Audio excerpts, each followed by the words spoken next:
देखिए बेटा, आप सभी लोग देख रहे हैं कक्षा 10वीं विषय गणित, और हम बात कर रहे हैं मॉडल सेट ए की। मॉडल सेट ए के हमने 4 क्वेश्चन कर लिए हैं। अब हम सत्य असत्य की बात कर रहे हैं। एक एक सत्य असत्य मैं यहाँ पे लिखता जा रहा हूँ, और इसकी हम बात करेंगे कि सत्य असत्य जो है वो प्रश्न किस तरीके से हमें सहायक होंगे। सत्य असत्य,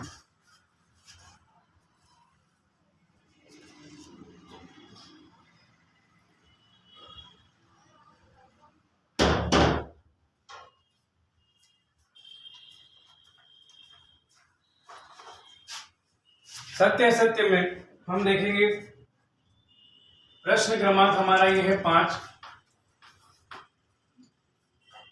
किसी बिंदु का भुज शून्य है। सत्य और असत्य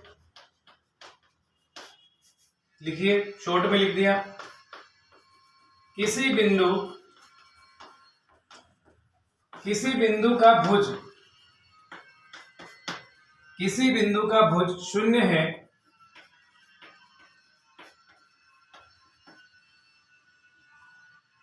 और कोटि 3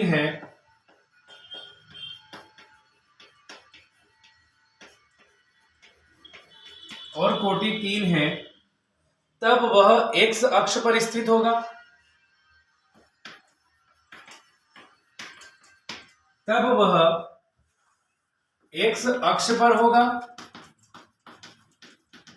स्थित होगा। इसको मैं समझाता हूं। देखो, किसी भी बिंदु के बेटा 2 निर्देशांक होते हैं, एक तो x वाला होता है और एक y वाला। x वाले को बोलते हैं भुज, y वाले को बोलते हैं अपन क्या बोलते हैं, कोटि। क्या बोलते हैं y को? कोटि। तो आप जानते हो क्या बोल रहे हो कि एक किसी बिंदु का भुज शून्य है, मतलब भुज शून्य हो गया, और कोटि कितनी है? 3 है। तो अब 3 जो होगा वो y पर आएगा, न कि x पर। तो क्या बोल रहा है वो कि वह x अक्ष पर बिंदु आएगा क्या? नहीं, क्योंकि उसमें x तो क्या हो गया? 0।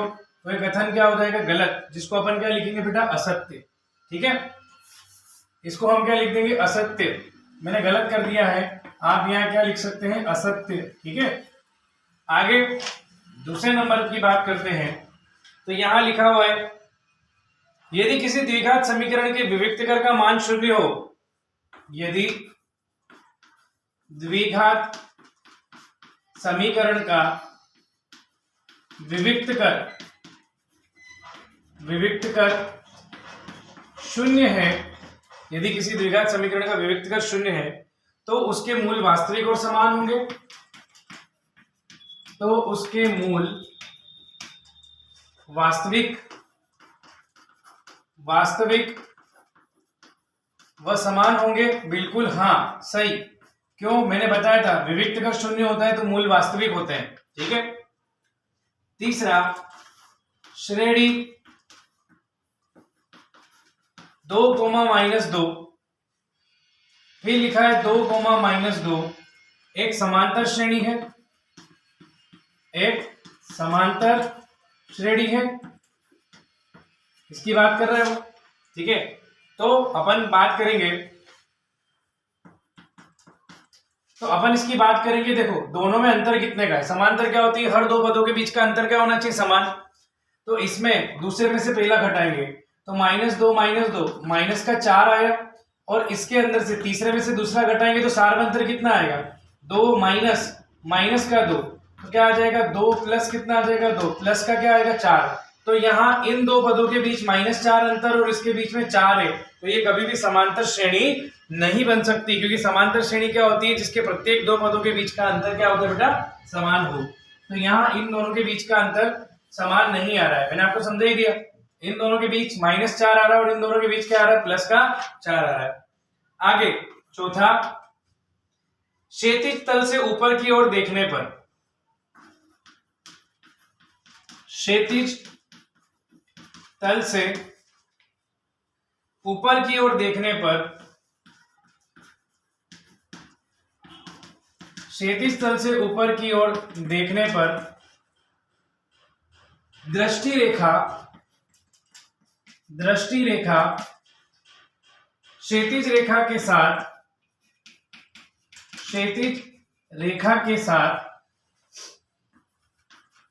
साथ अवनमन कोण, देखो ये श्रेणी वाला उत्तर नहीं लिखा, ये सही नहीं है कि समांतर श्रेणी में। क्षैतिज रेखा अवनमन कोण बनाती है, अवनमन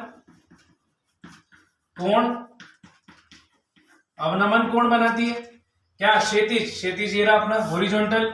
इससे अगर हम क्या करेंगे बेटा, क्षैतिज से, ये क्षैतिज रेखा, ठीक है, तो क्षैतिज से हम जब ऊपर की ओर देखेंगे तो क्या ये अवनमन, यानी कि यहां पर ये कौन सा होता है जब हम ऊपर देखते हैं, क्षैतिज, और ये कौन सी होगी हमारी दृष्टि रेखा। कौन सी रेखा होगी बेटा? दृष्टि रेखा। तो हम जानते हैं कि दृष्टि रेखा जब क्षैतिज रेखा के साथ कोण बनाती है तो ये कोण बनता है उन्नयन कोण। कौन सा कोण बनता है? उन्नयन। ऊपर की ओर देखने पर, क्षैतिज रेखा से ऊपर की ओर देखने पर कौन सा कोण बनता है? उन्नयन। और ऊपर से नीचे देखने पर कौन सा? अवनमन बनता है। तो हम यहाँ कहाँ देख रहे हैं? क्षैतिज तल से ऊपर की ओर देख रहे हैं, तो उन्नयन बनेगा, अवनमन नहीं बनेगा। इसलिए इसका उत्तर क्या होगा बेटा? गलत।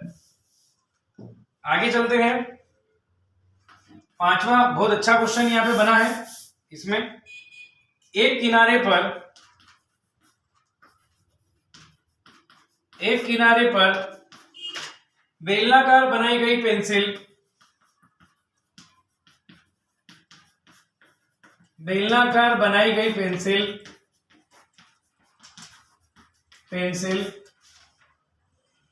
एक शंकु और एक बेलन का संयोजन है। बिल्कुल है, एक शंकु तथा एक बेलन का संयोजन,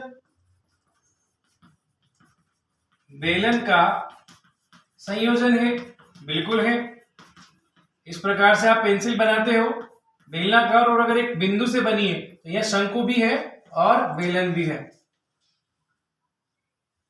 छठा इसका प्रश्न ये है, किसी घटना की प्रायिकता 1 से अधिक नहीं हो सकती। बिल्कुल नहीं हो सकती। मैंने क्या बोला? प्रायिकता 0 और 1 के बीच में होती है, तो 1 से ज्यादा कभी नहीं हो सकती।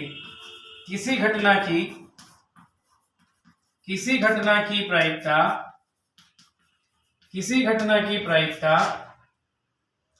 1 से अधिक नहीं हो सकती, 1 से अधिक नहीं हो सकती है। बिल्कुल सही जवाब है कि इसकी कभी भी प्रायिकता जो होती है बेटा वो 1 से ज्यादा नहीं हो सकती है। ठीक है, क्योंकि प्रायिकता सदैव 0 और किसके बीच में होती है? 1 के मध्य में होती है। इस बात को आपको ध्यान में रखना है। प्रायिकता का मान सदैव 0 और के बीच में होता है, 1 के बीच में होता है। ठीक है, अब हम बढ़ते हैं। ये हमारे सारे जितने भी क्वेश्चंस थे ऑब्जेक्टिव टाइप के, सब बेटा हमने सेट ए के फिनिश कर लिए हैं। अब हम चलते हैं क्वेश्चन आंसर की तरफ, 2-2 नंबर के प्रश्न की तरफ। तो आपको मैं बता दूं कि प्रश्न 6 से लेकर प्रश्न 17 तक हमारे पास 2-2 नंबर के क्वेश्चन आ रहे हैं। प्रश्न 6 से प्रश्न 17 में अथवा के भी क्वेश्चन यहाँ पे आपको करवा रहा हूं। सभी प्रकार के क्वेश्चन आपको इसमें हल करना है। ठीक है, इसको मैं यहां से मिटा रहा हूं।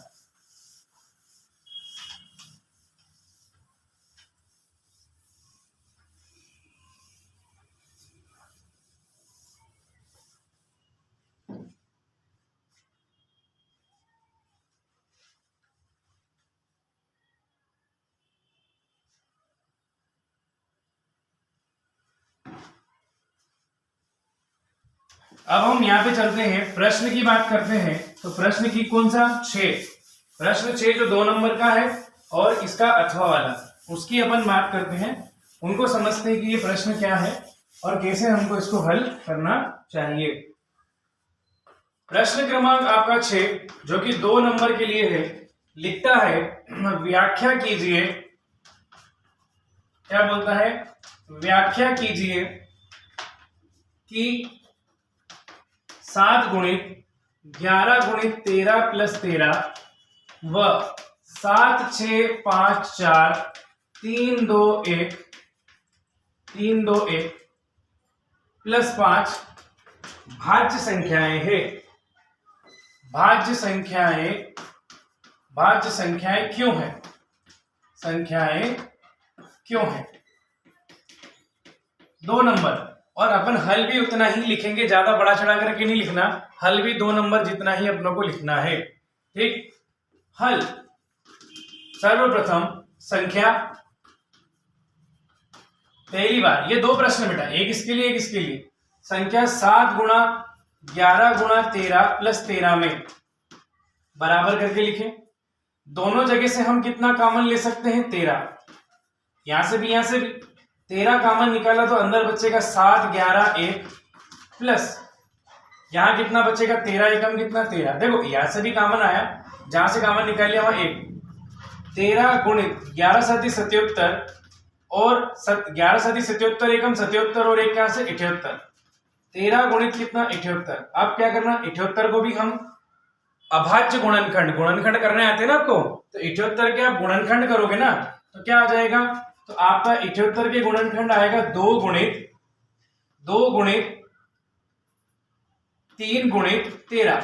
अगर आप इसके 78 के यहाँ गुणनखंड करोगे तो और क्या आएगा? 2 3 और कितना हो गया? 13। ठीक, अब हम इसको आगे और नहीं तोड़ सकते, हमने फाइनली इस संख्या को पूरा तोड़ दिया जितना तोड़ना था। लेकिन आपको मैंने कभी ऑब्जेक्टिव बताया था कि कोई सी भी भाज्य संख्या को हम अभाज्य संख्याओं में गुणनफल में तोड़ सकते हैं। तो ये कोई एक संख्या थी और उसके सारे गुणनखंड कौन से हो गए? अभाज्य हो गए, हुए कि नहीं हुए? ठीक है ना। तो यहाँ ये संख्या उसके सारे गुणनखंड कैसे हो गए? अभाज्य हो गए। तो अभाज्य गुणनखंड तो कम से कम 2 अभाज्य गुणनफल, 2 अभाज्य संख्याओं का गुणा जो होता है वो क्या होती है? एक भाज्य संख्या होती है ना। कम से कम कितनी होनी चाहिए? 2 अभाज्य संख्या जो होती है उनका गुणा क्या होता है? एक भाज्य संख्या होती है। तो यहाँ तो 4 अभाज्य संख्या मिल रही है, तो क्या लिखेंगे अपन? चूंकि अभाज्य संख्याओं का गुणा, अभाज्य संख्याओं का गुणा भाज्य संख्या होती है, एक भाज्य संख्या होती है ना। इसलिए क्या लिखेंगे? दी गई कौन सी संख्या? 7 11 गुणित 13 प्लस 13 क्या है बेटा? भाज्य है। हो गया खत्म ये क्वेश्चन, क्योंकि इसके गुणनखंड में सारी संख्या किसी आ गई? अभाज्य आ गई। इसी में एक दूसरा प्रश्न, 7 6 5 4 3 2 1 प्लस 5, इससे 5 और यहां से भी 5 कॉमन निकाल लिया तो अंदर बच्चा 7 6 4 5 की जगह 1 4 3 2 1 प्लस 5 एकम 5 6 से तो 42 गुणा 4 तिया 12, इन दोनों का गुणा कर लिया है ना सरल करने के लिए, और 2 एकम कितना हो गया? 2 प्लस कितना हो गया? 1 5 गुणा यहां से 12 दूनी 24, 12 का 2 इसमें 42 में 12 दूनी 24 हासिल 2, 12 चौक 48 और 2 50, 504 गुणा 2 प्लस कितना आ गया? 1। तो ये आ गया 5 गुणित 504 दूनी कितना आ गया बेटा? 1008 और 1 कितना हो गया? 1009 हो गया।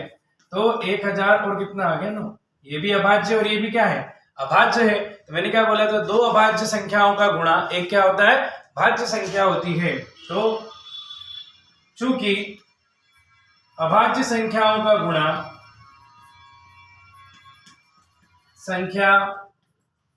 अभाज्य संख्याओं का गुणनफल एक भाज्य संख्या होती है, भाज्य संख्या होती है। इसलिए क्या लिखेंगे? 7 गुणा 6 गुणा 5 गुणा 4 गुणा 3 गुणा 2 गुणा 1 प्लस 5 क्या है बेटा? भाज्य संख्या है। कौन सी संख्या है? भाज्य संख्या है। क्यों है? क्योंकि भाई इसको हल करने पर जो दोनों इसके गुणनखंड बने वो कौन कौन से गुणनखंड बने?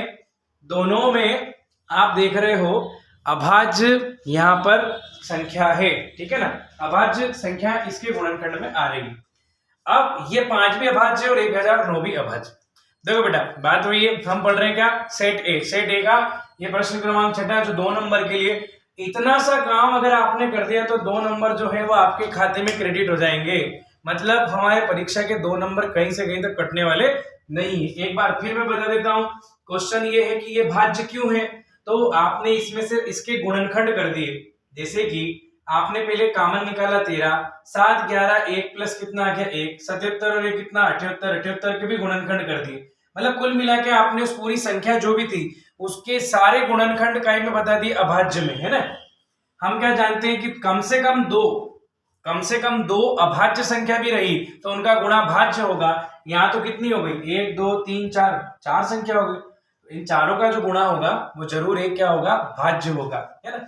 इसमें भी क्या हो गया, इसमें हमने 5 निकाल लिया कॉमन, हल कर लिया, तो दोनों लास्ट में गुणनखंड कैसे आए, दोनों अभाज्य। और दो अभाज्य संख्याओं का गुणनफल जो होता है, 2 से ज्यादा भी अभाज्य हो जाए तो भी भाज्य, उनका गुणनफल भाज्य संख्या रहेगी, लेकिन कम से कम 2 तो अभाज्य हो, तो यहाँ दोनों अभाज्य संख्या है, इसलिए इनका गुणनफल जो होगा वो क्या होगा, एक भाज्य संख्या होगा।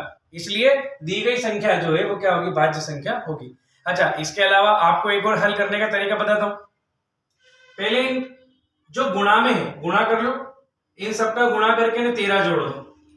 इतना काम कर लिया आपने, पहले गुणा करके, फिर उसमें पहले प्रश्न, इधर पहले की बात कर रहा हूं, गुणा करा, गुणा करके ना आपको क्या कर दो, उसमें 13 जोड़ दो, और जो भी उत्तर आएगा उसके गुणनखंड कर दो, तो उसके गुणनखंड यही आएंगे, ठीक है।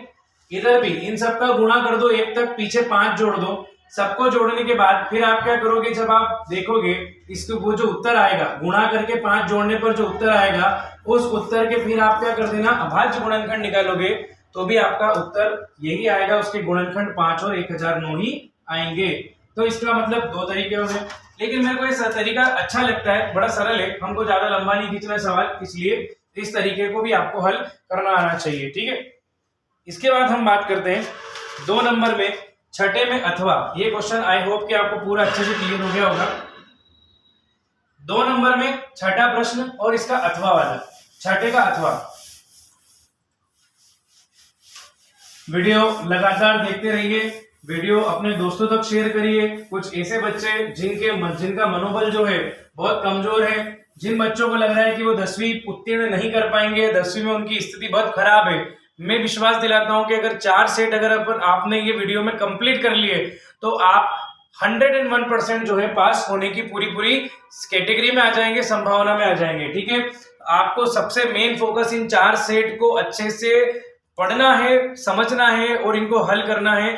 कुल मिला के हमारे उत्तीर्ण होने का मैं तो कह रहा हूं एक ही फार्मूला हो गया, बस कुछ भी टेंशन ना लीजिए, खाली एक और एक काम करना है कि 4 सेट कंप्लीट कर लीजिए। देखो, हर मर्ज की एक दवा, 4 सेट जो शासन ने हमको दिया, इसको हमको क्या करना है, कंप्लीट करना है, ठीक है, किसी भी कीमत पे। हाँ, थोड़ी सी चिंता जरूर हमें रखनी पड़ेगी कि 4 सेट हमें जल्दी से जल्दी कंप्लीट करना है। मालूम पड़ी कि परीक्षा के 2 दिन पहले हम 4 सेट लगा रहे हैं, तो ऐसा पूरा संभव नहीं होगा, क्योंकि 23 क्वेश्चन जो है हमारे एक सेट में, तो आप सोचिए 23 गुणा 4 कर लीजिए, तो 23 का अगर हम 4 में गुणा करते हैं मोटे तौर पर, तो 4 तिया 12, 4 दूनी 8 और 1 9, 92 प्रश्न हमें हल करने होंगे। और 92 के बाद में तो 23 तो खाली प्रश्न बता रहा हूं, इनके अथवा में भी आप हैं, आप इनका डबल कर लीजिए, ठीक है।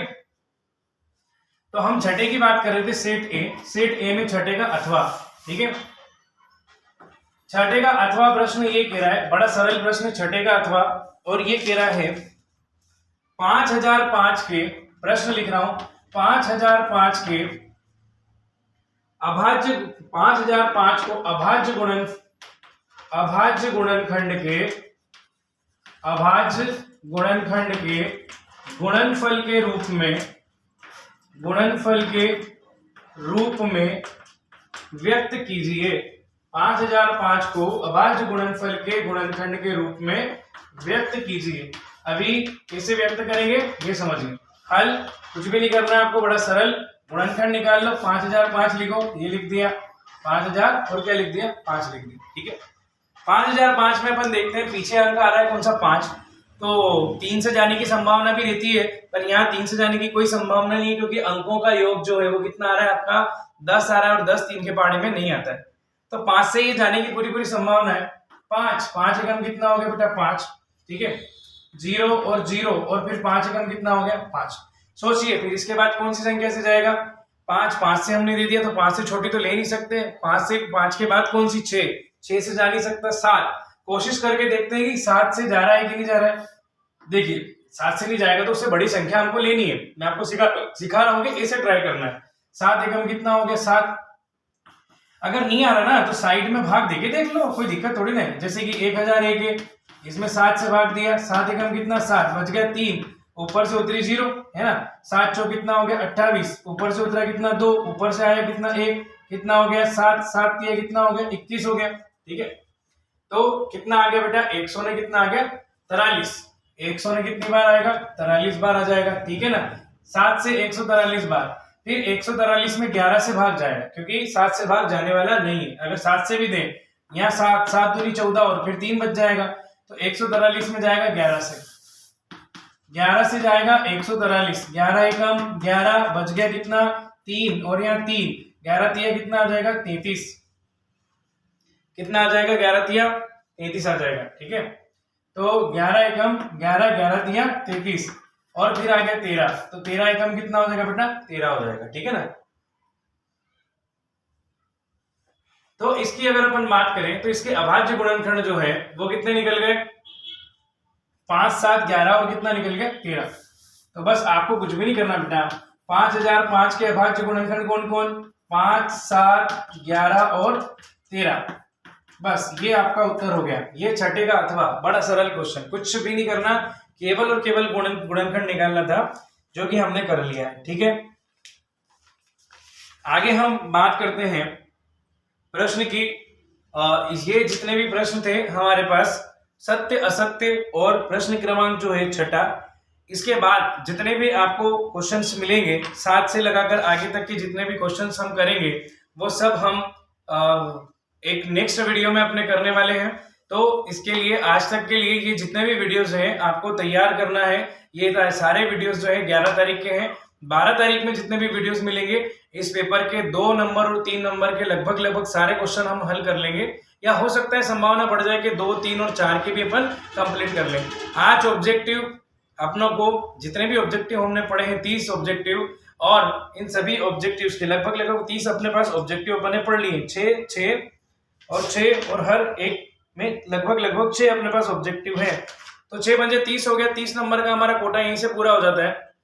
हम इसके बाद नेक्स्ट जो आएगा अगले दिन का, उसमें हम पढ़ेंगे कहां से कहां तक, हम पढ़ेंगे 6 सेट ए के अंदर प्रश्न क्रमांक 7 से लगाकर कहां तक के क्वेश्चन कंप्लीट करेंगे, 7 से लगाकर लगभग सारे 23 तक के क्वेश्चन हम अटेम्प्ट करने की कोशिश करेंगे, है ना। यदि उसमें से अगर हमारा जितना हो पाया लगभग, जैसे कि मान लीजिए 3 नंबर तक हम खींच सकते हैं, अगर हमें समय पर्याप्त मिलेगा तो हम 4 नंबर, ये अपनी गति पर रहेगा कि अपन कितनी फास्ट तरीके से समझ रहे हैं। तो 3 नंबर के तो फिक्स है कि हम 12 तारीख में 3 नंबर के तो फिनिश कर ही लेंगे। उसके अगले दिन फिर हम 4 नंबर के क्वेश्चन को खत्म करते हुए चलेंगे अगले सेट पर। तो आप सभी बच्चे जो हैं इस वीडियो को कंप्लीट अच्छे तरीके से समझें, देखें, और क्या इसमें आपको लगता है और इम्प्रूवमेंट की, ये भी मुझे कमेंट करके बताएं। और दूसरा ये है कि इन सभी क्वेश्चंस जो मैंने आपको कंप्लीट किए हैं, आपके कोई से भी डाउट वाले क्वेश्चन है वो कमेंट में लिख सकते हैं। मैं जरूर उसका नेक्स्ट वीडियो में आप तक जवाब पहुंचाने की पूरी कोशिश करूंगा नहीं, पूरा जवाब ही पहुंचा ही दूंगा मैं, आप टेंशन न लें, मैं आपके साथ हूं। और बिल्कुल हमको जबरदस्त तैयारी के साथ उतरना है मैदान में, ठीक है। कि कहते ना कि आप जल्दी से जल्दी जितना अपन हल करेंगे उतना ही जल्दी अपन क्या करेंगे, मंजिल की तरफ पहुंचेंगे, ठीक है ना। तो इसी उद्देश्य को अपने दिमाग में बिठाते हुए अपनों को क्या करना है, बिल्कुल फौरन आज से ही, मैं तो कह रहा हूँ अभी से आपको भिड़ जाना है। जैसे वीडियो आपको मिलता है तुरंत कॉपी लेके आप भिड़ जाओ, ठीक है ना। हौसले बुलंद करके क्या है कि अपनी मंजिल को पार करने के लिए आपको तैयार रहना है, ठीक है। इसी के साथ धन्यवाद। फर्स्ट सेट में हमने क्वेश्चन कितने 5 क्वेश्चन और कर लिए थे ऑब्जेक्टिव के, और छठा क्वेश्चन जो है 2 नंबर का अपन ने फिनिश कर लिया। ओके, बहुत बहुत धन्यवाद। इसके बाद हम अगले वीडियोस में बात करेंगे, ठीक है। Thank you.